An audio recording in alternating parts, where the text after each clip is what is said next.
안녕하세요. 제 사연을 이야기하겠습니다. 얼마 전까지만 해도 이런 이야기를 쓸 생각을 하지 못했던 저인데 유튜브에서 짧은 영상을 보고 영감을 받았어요. 그 영상에서 한 여성이 하는 질문에 대한 대답이 전체적으로 내 생각을 바꿔줬어요. 결혼은 내게 쓸데없는 것 같다는 생각을 품게 해줬죠. 이후 저도 이런 이야기를 나눠보고 싶다는 생각이 들어서 이렇게 여러분께 사연을 전하려 합니다. 결혼에 대한 의미를 다시 한번 생각하게 되는 내용이니까요. 그럼 이제 우리 부부의 이야기를 시작해 보겠습니다. 친구를 통해 소개받은 우리는 이제 막 결혼한 신혼부부예요. 그 사람은 어떤 연애이든 다 똑같다면서요. 처음 만난 남편은 정말 책에서 본 그대로 대해주었어요. 우리 부부는 가치관도 비슷하고 마음도 잘 맞아 연애를 시작하게 되었습니다. 2에서 3년 만나 결혼을 결심했어요. 결혼 준비하면서 남편과 많은 대화를 나눴죠. 결혼 후 우리의 삶이 어떻게 될지 상상했어요. 결혼하면 우리 사이가 정말 잘 맞는 것 같아서요. 요즘 결혼 준비하면서 주변 친구들한테 이런 이야기를 듣고 다녔어요. 집에서 각자 돈을 벌면서 용돈을 받는 것이 어려워한다는 이야깃거리예요. 맞아요. 당신 친구 부부들은 같이 돈을 벌고도 용돈 문제로 싸우는 거라고. 세상 일이 웃기다며 감탄을 자아내죠. 안 그래? 돈을 벌면서 왜 서로가 쓸 돈을 못 쓰냐고요. 혹은 그냥 필요한 것을 말하면 되잖아요. 그런데 서로가 서로의 돈을 움켜쥐어 안 달란 것 같아 참나. 당신은 그럴 리가 없다고 말했어. 결혼 이후 당신은 경제적인 얘기를 나에게 하지 않을 거라고요. 당신은 내 마음 편안한 사람일 텐데. 그렇게 모르겠니? 나 진짜 삐딱할 것 같아. 너랑 나랑 서로 벌어오는 돈이 달에 얼마나 되는데 못해도 800만 원은 거뜬히 넘는데 내가 왜 너한테 경제 권한이 어쩌고 타령을 하겠어. 너는 남편들 나를 그렇게 못 믿는 게 아니라 말이 그렇다는 거지? 사람의 일은 한 치 앞도 모른다고 하잖아. 너 그렇게 예민하게 푸는 거 보니까 정말 그런 취지는 아니겠지? 내가 화낼 것 같으니까 그만 좀 해. 너랑 내가 버는 돈이 내 친구를 부부에 비하면 훨씬 많은데 무슨 걱정을 그렇게 해. 그리고 너랑 나랑은 아직 젊은 나이야. 난 벌써부터 돈돈하면서 살아가는 그런 사람이 되고 싶지 않다고. 그 마음을 절대 바꾸지 마. 우리 결혼하기 전에 서류 쾅쾅 찍어 놓은 거야. 남편은 늘 제가 능력 있는 커리어 우먼인데 자기가 제게 무슨 손을 하겠다며 속상하다는 식으로 말을 했었어. 그래서 저는 남편의 말을 철통같이 믿고 남편과 결혼을 했어. 후회할 일이 생길 줄은 꿈에도 몰랐어. 결혼하고 어느 부부와 다르지 않게 신혼을 만끽하면서 살았어. 우리 둘이 버는 돈은 적지 않았으니 결혼 후 생활에 문제가 생길 일은 없었어. 하지만 아이를 가지고 나서 우리 부부 사이에 조금씩 보이지 않는 금이 생기더라고. 아이를 가지기 전에는 그 사람은 내 목소리를 믿고 결혼이 더 나빠는지 양보를 했어. 한 번도 믿지 못했던가 아이란 문구하십시오. 남편과 나는 이 사람을 위해 결혼 생활이 좋았습니다. 이제 나도 나의 인생을 잘 살려고 있었고 그것에 대한 약속을 했습니다. 그러나 아기가 태어난 후 상황이 변했습니다. 그 결과 전 사람은 정말 신뢰할 수 없는 동물이라는 것을 깨달았습니다. 당신이 일을 하는 회사에서 이야기를 해본 적이 있고 아이를 알아도 행복한 가정을 만들겠다고 약속했지만 자리가 필요한 자리에 딴 주장을 시도하셨다면서 가다 피하여 있는 녀석 이전에 제대로 업무를 하겠다란 약속을 1시간 전에 나 꽤 얘기가지만 어렵게 이 전반적으로 업무가이 당신이 내가 출근을 어떻게 해야 하는지 몇 주 전에 물어보지만 CEO가이 늦어지는 답변했습니다. A. 거의 육아 가옥이 되었더라면 이걸로 육아 휴가의 끝인가. B. 다음 타 되었을 때 어떻게 해야 합니까? 다행히도 양보를 합니다. B. 들어간 말하기 하지만 A지 두고 부산 상무가 그렇다. 그래, 그렇게요. 현재 당신의 자리에 이미 다른 사람이 영입되었다는 건가요? 그럼 좋아요. 제가 인사팀에 말씀해 둘 테니 다른 부서로 이동해서 업무할 수 있게 해줄게요. 그러니까 부장님, 이런 상황은 다르잖아요. 육아 휴직 전엔 자리를 비울 것이라고 했잖아요. 육아 휴직이라고 해서 일주일 시도만 해보겠다고 끝나는 게 아니에요. 당신의 자리를 빈 채 지금 사람을 영입해서 다른 부서에 일하게 했지.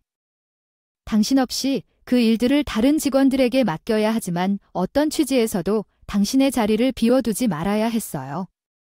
회사는 어쩔 수 없는 선택을 하기도 했긴 하지만 당신은 배신당한 것이기도 했어요. 저는 부장님께 회사의 행동이 너무하지 않느냐고 이의를 제기했지만 회사는 어쩔 수 없는 선택이라며 강인한 태도를 보였어요. 그래서 어쩔 수 없이 다른 부서로 이동해서 일해야 했지만 그 순간부터 회사가 당신에게 하는 행동이 무슨 의미를 가지는지 이해할 수 있었어요. 어쩔 수 없이 아이를 낳고 회사를 떠나는 셈이었죠.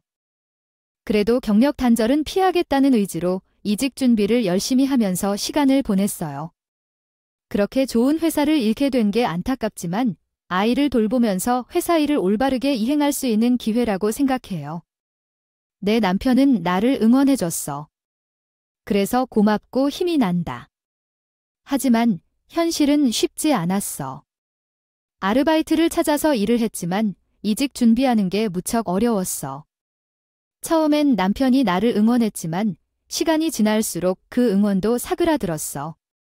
그래서 남편이 나에게 이렇게 말했어. 최근 당신은 이직 준비 중이라고 해. 아르바이트만 하며 살기 힘들어하지 않아? 나도 일자리를 찾고 있는데 쉽지 않아. 면접을 보러 가도 애를 돌봐야 한다는 이야기만 들으면 기분이 나빠. 아르바이트보다 나은 일을 찾는 건 어떨까? 내가 돈을 번다. 내가 애를 돌보면서 다른 일자리를 찾을 수 있게 그 말대로 나는 아르바이트와 아이를 돌보면서 이직을 준비했어. 남편과 함께 안정적인 일자리를 찾고 싶었지만 현재 경제 상황이 어려워서 어렵다. 남편은 나를 구박하지 않았고 내가 일을 못 찾는다고 말하지 않았어. 또한 내가 돈을 벌지 않는다고 화를 냈었나고 단지 내가 돈을 벌겠다고 시작한 아르바이트잖아. 남편이 나를 신경 써서 말을 해준 것은 감사했지만 어려운 결정이었고 열심히 노력했지만 좋은 결과를 얻지 못한 이직 때문에 그때 나의 마음은 거의 폭풍과도 같았어. 하지만 그걸 콕콕 쑤시는 남편의 모습은 나에게 단지 좋은 감정만 줄 수 없었어.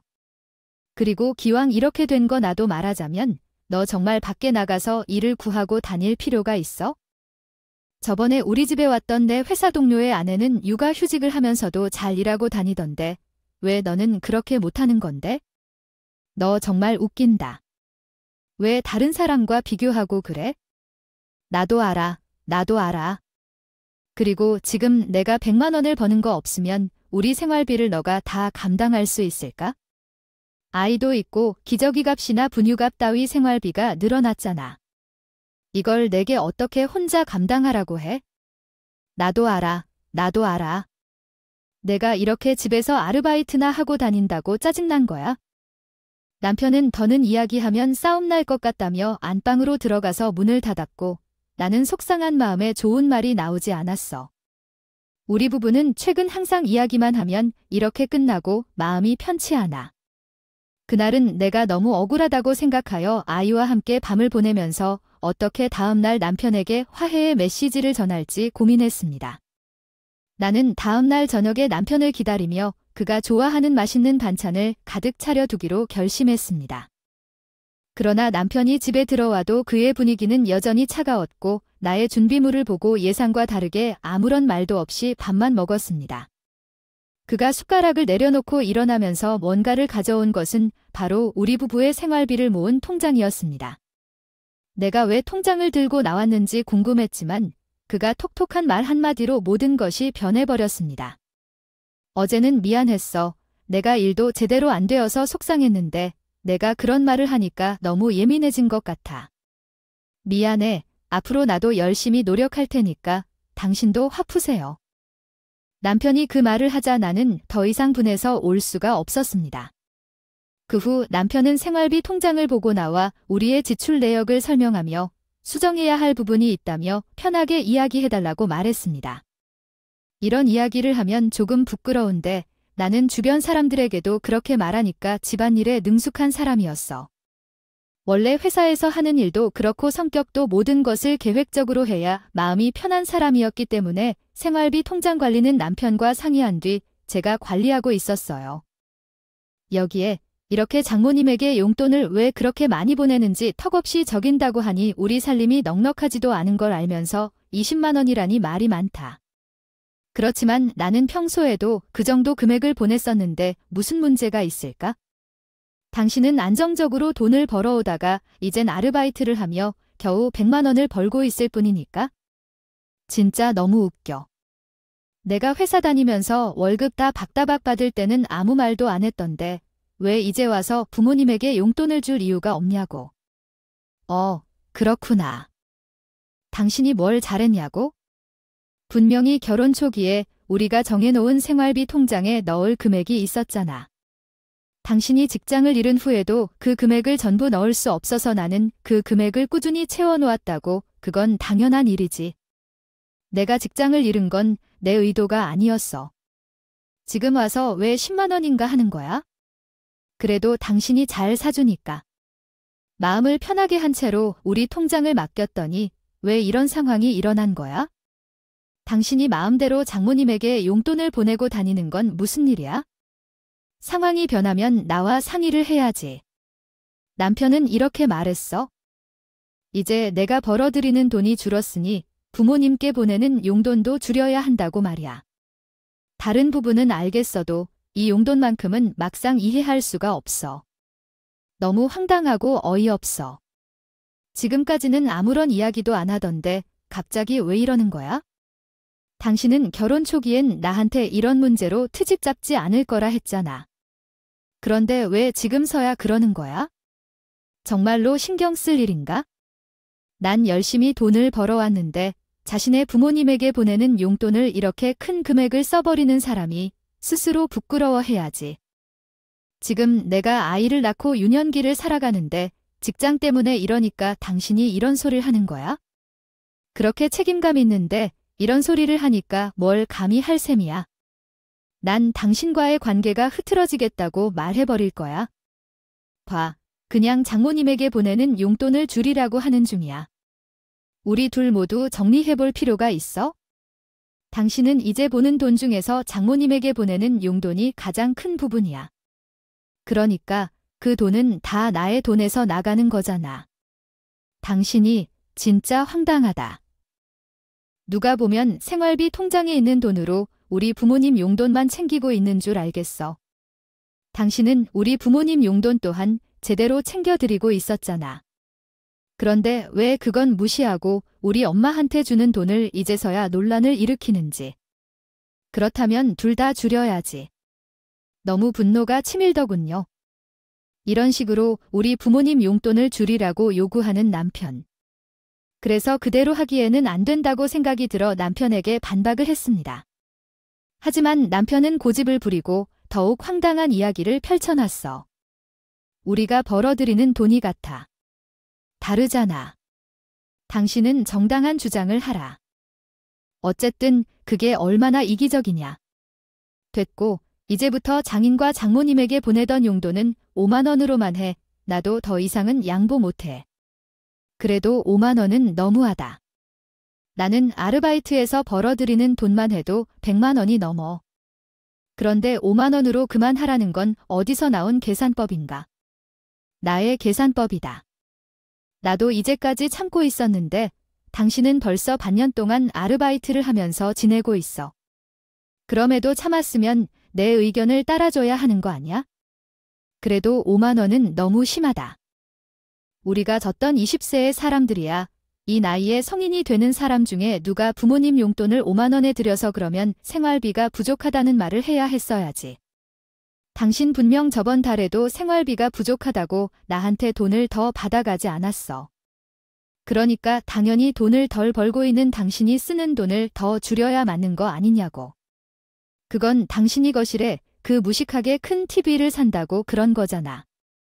내가 괜한 지출을 늘린 게 아니라 당신이 괜한 지출을 늘리고 있다고.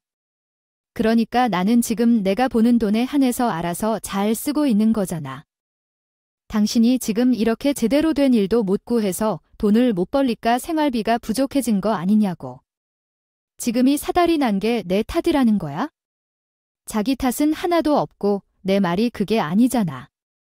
지금 그래도 5만 원은 너무하다고 이야기하는 거냐? 내가 보낸 돈이 있으니까 그것보다는 높아야지. 끝까지 자기 생각만 아시겠다. 그냥 이번 기회에 이 생활비 통장은 앞으로 내가 관리할게. 지금은 당신보다 내가 더 능력이 있으니까 알아들었으면. 여기 연결된 카드도 당장 나한테 넘겨. 뭐 아니 그럼 식비나 다른 생활비는 어떻게 결제하라고. 당신이 대신 장을 봐오기라도 하게. 너 진짜 뻔뻔하구나. 일하는데 바빠 죽겠는데 장은 무슨 자리 그건 당신이 나한테 지출 계획서를 제출하면 그 금액만큼 현금으로 내가 줄 테니까. 일단 동료의 딸이 7살이 되었더라고요. 그녀는 웃음과 매우 밝은 아이였습니다. 그런데 얼마 전 그녀의 어머니가 직업을 바꾸고 매일 밤 늦게까지 일하는 데에 딸이 상처를 받은 모습을 보았어요. 그녀는 밤에 잠이 들기 힘들어졌고 학교에서도 피곤한 모습을 보였습니다. 그래서 저는 그녀가 예전처럼 웃고 밝게 지낼 수 있도록 돕기로 마음먹었죠.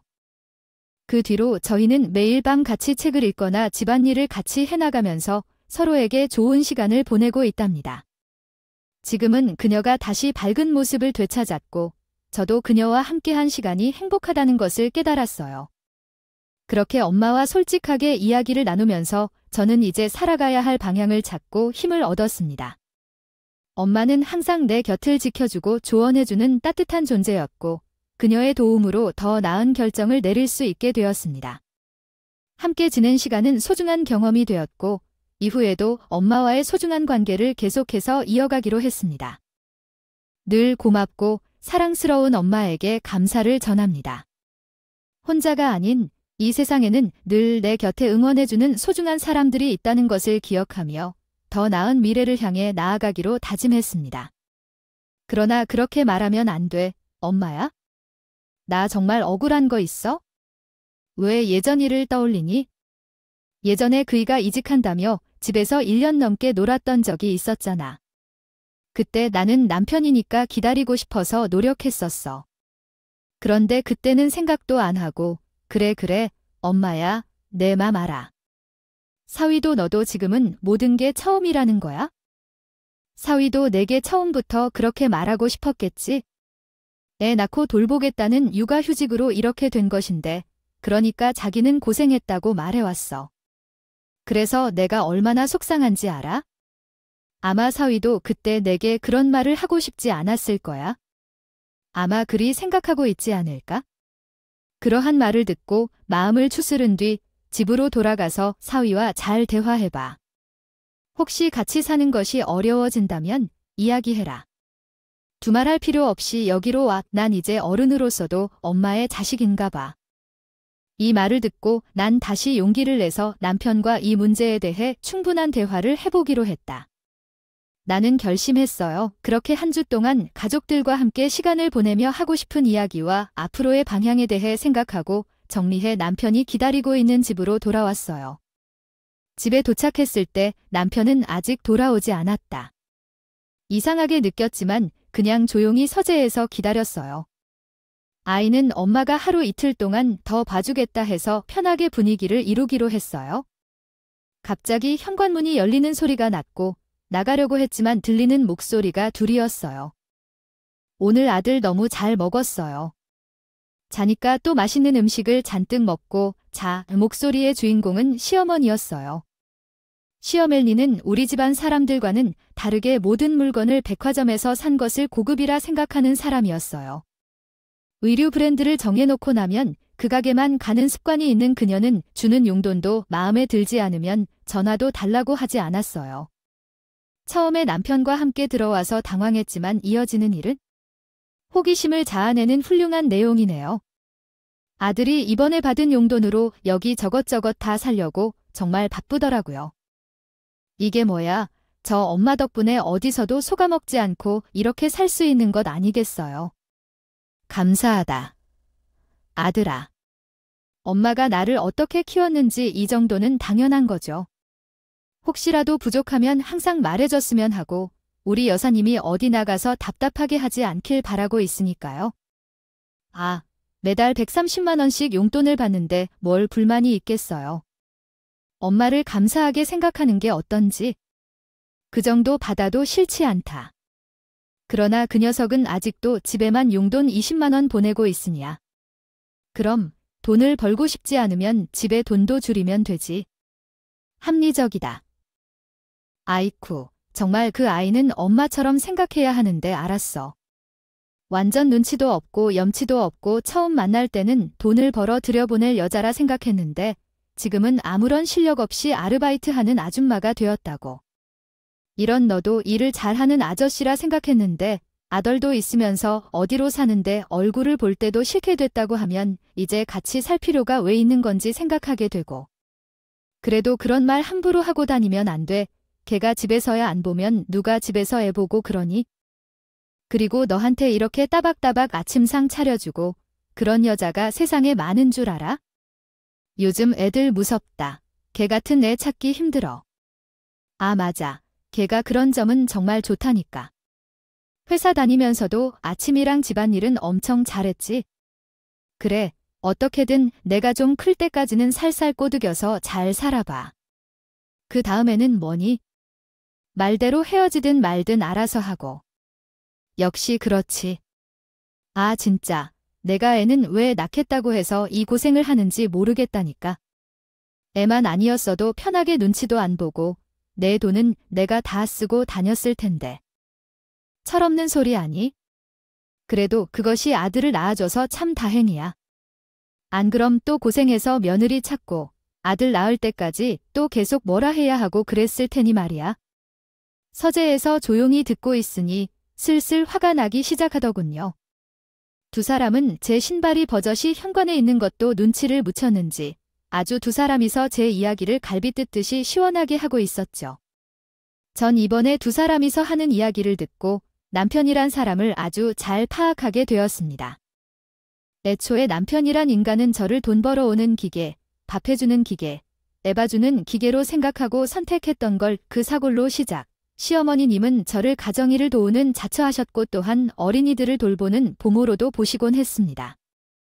하지만 가장 놀라운 것은 우리 부모님이 5만 원만 허용하셨던 손님놈이라는 남편이 자신의 어머님에게 매달 130만 원이라는 큰 돈을 용돈으로 주고 있다는 것이었습니다.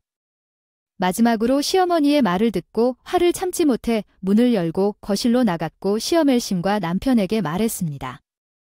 당신, 지금 그게 무슨 뜻이야? 나한테 제대로 말해. 우리 어머님한테는 용돈 5만 원이면 충분하다면서 지금은 매달 130만 원을 보내고 있다는데 그것도 나에게 생각도 말고요. 어느새 어른의 자리에서 언성을 높이네. 그리고 얘 어디로 가버렸나? 누가 어른 앞에서 큰 소리치며 이다고 다니네? 당신은 우리 이야기 듣고서 왜 이렇게 얌전치 못한가요? 나는 우리 어머님한테 매달 130만 원씩 용돈을 보내다. 아, 저 그래? 너가 어떻게 알았어? 그렇다면 너 전에 일 안 하고 노셨던 때도 130만 원씩 보내고 있었니? 그것도 나 몰래 말이야. 아, 그럼 뭐. 돈 돌려받으라. 무슨 얘기가 하고 싶어. 이 생각을 좀 하고 살아라. 나는 내 통장마저 없는데 왜 매달 130만 원씩 보냈다고 생각해? 당신이 그때 돈을 제대로 보호하지 않았으니까 얼마나 어려웠는지 알겠지? 정말 안타깝다. 사람이 어떻게 이렇게 할 수 있지? 내 통장이나 생활비 통장을 다시 줘. 우리는 서로 이해해야 할 것이 많은 것 같아. 내가 내 통장을 요구하는 것은 자격 없기 때문에 조용히 입 다물고 집안일을 하면서 살아. 안전하게 살고 싶다면 남편의 말을 들어라. 그게 싫다면 밖에서 돈을 벌어와. 내가 아이를 키우고 집안을 돌보느라 직장에 돌아갈 수 없다고? 내 능력 부족 때문이라고 생각하지 않니? 그만해. 너 말 다 들었다. 우리는 경제적인 문제는 신경 쓰지 않기로 했지만 서로의 적금은 서로가 책임져야 했다. 그래서 우리는 손을 잡고 은행에서 적금을 시작한 것이고 남편도 왜? 저는 이야기를 듣고 있었는데 지금까지는 당연히 잘 마음에 쌓고 모아왔을 것 같았는데 이제는 지금의 행동을 보니 의심이 들기 시작하는 것 같습니다. 그래서 어떡하죠? 지금 당장 남편의 적금이 잘 있는지 확인해 봐야겠다는 생각이 들었습니다. 만약 남편이 적금을 제대로 들지 않았다면 앞으로 우리 세 식구가 어떻게 살아야 할지 방향을 다시 정해야 하게 될 것 같아요. 너는 누군데 왜 우리 아들의 경제 상황을 함부로 파악하려고 하는 거야? 넌 요즘 아이들의 사는 이야기를 듣지도 않고 사나 봐. 부부라도 서로의 개인 사정은 함부로 간섭하면 안 돼. 알았으면 그만큼 어머니는 아무것도 모른 채 가만히 있어 봐. 이것은 제 남편과 제가 해결해야 하는 문제야. 왜 너와 내 아들의 문제가 되는 거야? 우리 아들은 우리 집안의 장손이자 내 외동아들이야. 그런데 내가 우리 아들을 파악하고 말을 걸어서 어떻게 우리 아들을 차지하려 하니? 제대로 해 아들아. 오늘은 우리 집으로 가자. 여기 있으면 여운년한테 잡아먹힐 수 있을 텐데 너야 진짜 적당히 해야 돼. 우리 엄마에게 어떤 말을 하고 있는 거야? 경제 상황이 당신과 연결되는지 난 도무지 이해가 안 가네. 일단 난 엄마 말대로 엄마 집에 가서 당분간 지낼 테니까 당신은 혼자 알아서 잘 살아봐. 전 너무나 어이가 없었어. 그렇게 좋다며 매달려서 결혼하자고 할 때는 언제고 아이가 가지고 싶다면서 애정에도 없던 아이를 덜컥 가지게 한 것도 본인인데 제가 자기 통장 한번 살펴보자 했을 땐 그렇게 잘못인가 싶다더라고요. 전 당장이라도 제 통장을 보여줄 수 있었기에 아무 생각도 안 했는데 단편은 그렇게 나타난 걸까 봐요. 어쨌든 이 날부로 남편이란 놈은 시댁에서 두세 달을 보내고 집에 들어왔어요. 전 그런 남편이란 놈을 도저히 제 가족이다 생각할 수 없었어요. 그래서 저는 속으로 남편과 이별을 확실시하고 남편이 시댁에 있을 때부터 준비해둔 제 사업을 시작하기로 결심했어요. 이혼을 하더라도 제가 스스로 자립이 가능한 상태에서 이혼을 하고 싶었거든요. 제가 사업이 성공해서 부자가 되기를 바라는 것은 아니어도 이 두모자 앞에서 당당하게 당신보다는 내가 돈을 더 많이 번다라고 이야기해주고 싶었어요. 물론 사업이 쉬운 건 아니라는 걸 알아요. 잘 되면 부자가 되고 망하면 쪽박 차는 걸 다 압니다. 그래도 저는 이렇게 사업을 시작했으니 망하지 않으려고 정말 죽기 살기로 매달려서 몰두했어요. 그것은 내가 하나뿐이라는 일념 하나로 시작되었습니다. 친한 언니가 나에게 가르쳐준 사업은 온라인으로 물건을 판매하는 쇼핑몰을 운영하는 것이었습니다. 나에게는 언니의 이야기가 또 하나의 기회라고 생각이 들어 결정을 빠르게 내릴 수 있었습니다. 남편은 나가 컴퓨터만 사용하는 것처럼 보였겠지만 나는 열심히 사업 아이템들을 찾아 살아갔습니다. 멋진 일이 기대되었고 집중해 일하는 나를 보고 남편은 나를 멍청하게 여기곤 했습니다. 남편이 내 사업을 모르도록 하려고 했기 때문에 잘 됐다는 생각을 했습니다. 그러던 중 남편은 나의 사실을 알아내고 싶어 했습니다. 언제까지 컴퓨터만 하겠느냐며 말했습니다. 이 집 준비는 언제 할 것이냐고 말했습니다. 그때 나는 이미 이별을 결정했으며 남편은 시어머니와 함께 도피를 갔습니다. 그렇게 몇 년이 지나갔습니다. 가르치실 중인 저희 마을 모임을 열었는데 집에서 일을 하고 있던 저에게 가서 예전에 했던 말을 반복하는 일을 벌였죠. 우리 피를 말리고 싶나요? 도대체 아이를 이렇게 데려다 놓고 직장을 찾지도 않고 집에서만 놀고 먹고 산다니. 능력 없는 건 명백한데 돈을 벌지 못하니까 부지런히 일을 찾아봐야지. 이웃들이 부끄러워하며 당신과 잘 지내지 못해서 죄책감을 느끼고 다녔어요. 너는 우리 아이를 잘 키우고 있다. 능력 없는 사람이어도 자녀를 잘 키울 수 있겠어? 정말 이상한 윤모들이지 않니? 남편은 자녀에게도 관심을 안 가져서 이럴 때만 찾고 시어머니는 아르바이트비만 챙겨주면서 살아. 힘들어진 남편이 돈을 삭히니까 보복으로 나를 찾아와서 화를 내고 가는 일이 자주 있어. 저는 쳐다보네 방으로 들어가며 이렇게 성장한 사업자 명함과 이혼 소장을 보여줬죠. 처음에는 이혼 서류를 확인하라. 명함을 보고 어떤 놈이야. 다단계에 이런 솜씨나 했어? 이러면서 혼란스러운 표정을 짓더군요. 당신은 무슨 회사 사장이야. 말이 안 된다. 게다가 이건 이혼 소장 아니냐? 아니, 너 우리 아들 같은 남편이 어디 세상에 더 있는 줄 알아? 이 괘씸한 것이네. 어머님 참 잘 보셨어요. 거기에 있는 서류는 이혼 소장 맞아. 당신 아들이랑은 오늘부로 다 정리할 거야. 그리고 보여준 명함은 제 사업자 명함이에요. 시작한 지 꽤 됐고 이젠 매출도 좀 탄탄해져서 먹고 사는데 문제 없어. 그래서 저도 예전처럼 남편 말대로 혼자 잘 살아보려고 해요. 하지만 둘 다 그런 성공에 대해 의심을 갖지 않겠다고 했어. 그래서 나는 두 사람에게 이번 달 들어온 매출을 노트북으로 확인해 줬어. 둘은 수익을 보고 뒤로 낮아지려고 했어? 이건 도대체 몇 개야? 당신 왜 이제서야 말하지 않고 살았어? 이렇게 잘 벌고 있으면 당신이 당연히 생활비도 더 부담해야 하는 거 아니야? 내가 누군데 생활비를 넣어? 그때부터 지금까지 당신한테 생활비 달라고 한 적 없는데 그건 기억도 없어? 남편은 제 말에 묵묵히 생각해보고 있는 듯해. 왜 남편이 예전부터 경제적 권한을 가져가야겠다고 하며 제 통장이나 카드를 가져갔다고 했잖아. 그때부터 나는 내가 어떻게든 살기 위해 사업과 함께 일을 바삐 했던 거야. 움직이면서 살았어요. 자기 엄마 품에서 오냐오냐 있었던 남편이란 놈은 알턱이 없었겠죠. 게다가 저 나이가 있으니 집을 오래 비울 순 없어서 어떻게든 컴퓨터로 먹고 살아보겠다며 열심히 기술도 배우고 다녔습니다. 그렇게 접한 것이 예전 회사에서 배운 무역기술과 콘텐츠 광고 기술이었죠. 전 이때 배운 기술들로 어느 정도는 입에 풀칠을 하고 살 수 있었고 약 1에서 2년 전부터는 꽤나 짭짤한 수익을 얻을 수 있었던 거예요. 그 길로 결코 순탄치는 않았지만 많은 노력으로 일궈낸 제 사업은 어느새 제법 많은 돈을 제게 안겨주고 있었죠. 회사를 다닐 때보다 배는 많은 월급이 제 손에 들어왔어요. 이런 사실을 다 알게 된 남편과 시어머니는 저를 붙잡고 빌기 시작하더군요. 어떻게 이렇게 갑자기 이혼하겠다고 말할 수 있어? 이 시험이 얼굴을 봐서라도 우리 애랑 다시 잘해보자. 저 어린 것에게 부모가 헤어지는 아픔을 줄 수는 없잖니. 그래, 우리 애도 있는데 다시 잘 이야기해서 같이 살자. 지금까지 당신이랑 나 많이 대화도 해보지 않았잖아. 내가 이렇게 빌게 해. 그러니까 우리 다시 잘해보자. 둘이서 다시 잘 살아보자.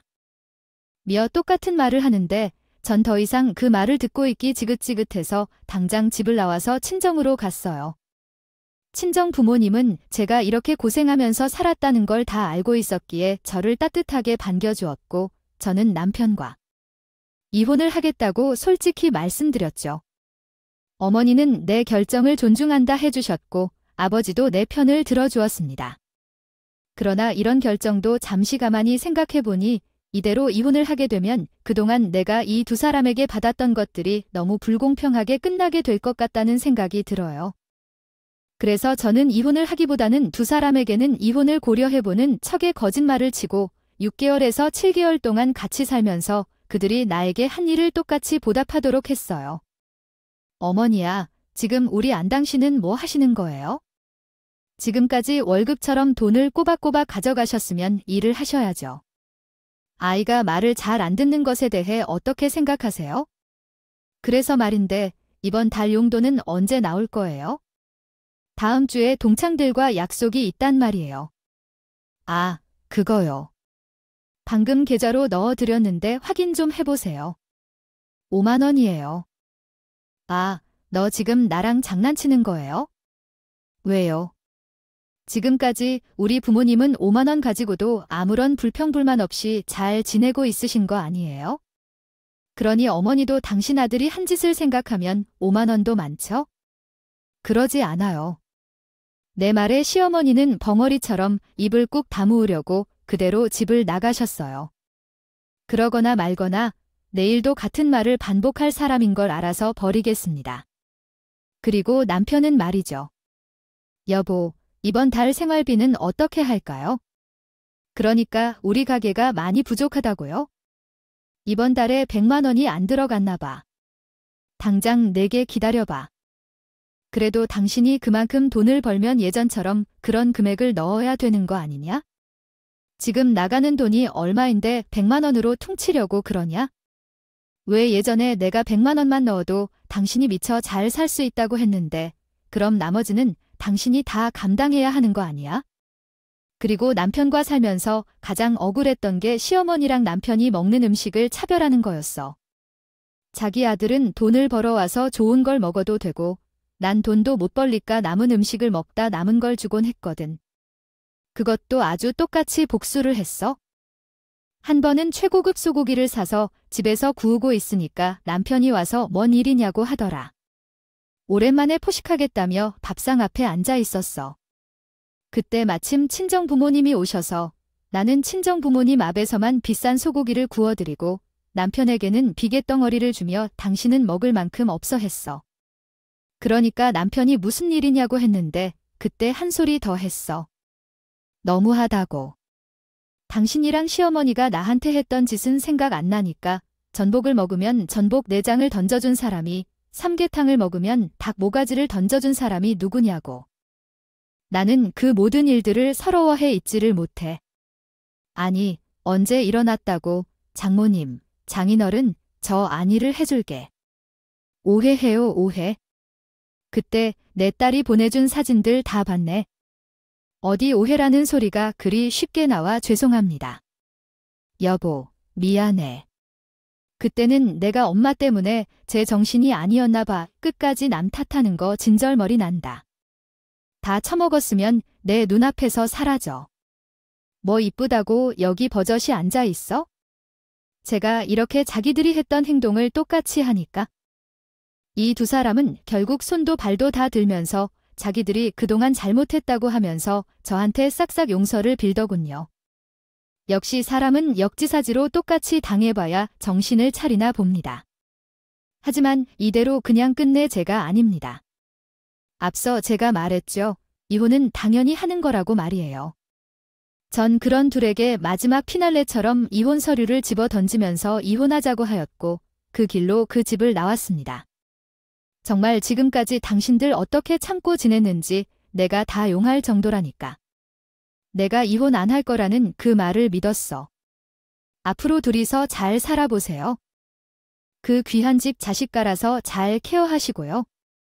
당신도 알아서 귀한 집마님 잘 모시고 살고 남편은 끝내 저와 이혼을 못하겠다며 법정에서 버텼지만 저는 남편의 통장 잔고와 그간 대화 녹음 및 문자 내용들 사진들 증거로 제출했어요. 그 증거에는 남편이 가정을 잘 보살필 의지가 없었으며 과거에 저에 대한 모욕의 말로 가득한 대화가 중심을 이뤄왔어요. 남편은 항상 나에게 아이를 맡기고 집안일에는 전혀 손을 대지 않았던 사람이었기 때문에 양육권 또한 당연히 나에게 있게 되었습니다. 나의 소중한 아이를 그런 집에 두고 올 순 없겠죠. 그리고 나중에 알게 된 사실은 전 남편이 거의 돈이 없다는 것 이었습니다. 버는 돈에 비해 이전에 여보에게 돈을 많이 줬으며 자신이 사고 싶은 물건들도 다 샀기에 이런 결과는 당연한 것이라고 생각했어요. 이혼 후에도 아이의 아빠인 전 남편을 완전히 떨어뜨릴 수 없었어요. 아이는 아직 어린 시절에 아빠가 완전히 자신을 떠난 사람이라는 것을 모르기 때문이죠. 물론 아이가 상처받지 않도록 원하는 저도 있었기에 아이에게 현재는 자세히 설명하지 않으려고 하고 있어요. 어쨌든 이렇게 아이를 빌미로 만나게 된 전 남편은 늘 재결합을 원했지만 나는 그것을 완전히 무시하고 있어요. 지금까지 나의 이야기를 들은 여러분들은 돈으로 무시당하고 살아온 적이 없었으면 좋겠어요. 여자는 아이를 출산하고 일을 그만두게 하는 경우가 많지만 이제는 이런 상황이 많이 나아졌으니 모두가 노력하면 잘 살만한 곳이 어디든 될 수 있다고 말하고 싶었습니다. 제 이야기를 마무리하며 오늘도 행복한 하루가 되길 바래요. 감사합니다. 그 귀한 집 자식 깔아서 잘 케어하시고요. 당신도 알아서 귀한 집마님 잘 모시고 살고 남편은 끝내 저와 이혼을 못하겠다며 법정에서 버텼지만 저는 남편의 통장 잔고와 그간 대화 녹음 및 문자 내용들 사진들 증거로 제출했어요. 그 증거에는 남편이 가정을 잘 보살필 의지가 없었으며 과거에 저에 대한 모욕의 말로 가득한